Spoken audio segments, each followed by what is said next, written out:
Hello everyone, আশা করি সবাই ভালো আছেন। আমিও ভালো আছি। তো ঘরে আমি আজকে নুডলস বানিয়ে নিলাম। তারপর কিছু দোকান থেকে নুডলস কিনে এনেছিলাম, তাও সাথে অ্যাড করে দিয়েছি। রাত বাজে 12:30। আমার খুব খেতে ইচ্ছে করছিল, তাই বাবাকে বলে আমি নুডলস নিয়ে নিয়েছিলাম। ভেবেছিলাম বাবা এনে দেবে না, পরে দেখি বাবা এনে দিয়েছে। তো আমি তো আমার বাবার রাজকন্যা, তাই আমার বাবা সব কথাই আমার শোনে। তো গরম পানিতে নুডলসটাকে ঝরিয়ে সামান্য তেল দিয়ে পেঁয়াজ কুচি, রসুন দিয়ে দিয়েছি, মরিচ, সাথে দুটো ডিম।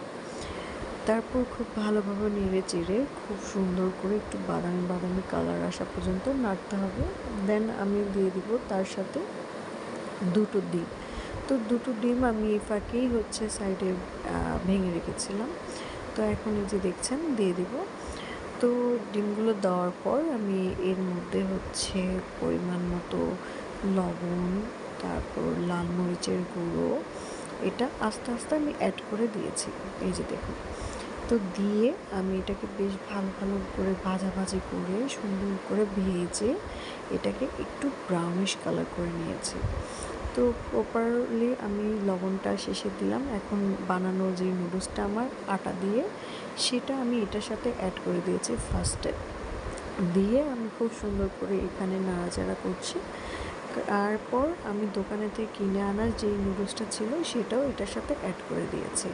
তো দোকানে গেলে 10 টাকা করে মিনি প্যাকেট কিনতে পাওয়া যায়। তো আমি এখানে 3টা নুডলস আর আমার বানানো রাখা সেই নুডলস দিয়ে দিয়েছি। সাথে সয়া সস 1 চা চামচ দিয়ে দিয়েছি, ম্যাজিক মশলা দিয়ে দিয়েছি স্বাদ বাড়ানোর জন্য, দিয়েছি সাথে করে রাখা নুডলসের যে মশলাটা পেয়েছি সেটা।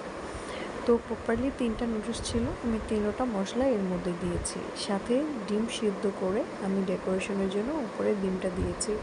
আর আমার খুব ঝাল নুডলস খেতে মন চেয়েছিল, তাই আমি আজকে ঝাল নুডলস তৈরি করে আমি ঝটপট করে রান্না করলাম। আশা করি সবার ভালো লাগবে।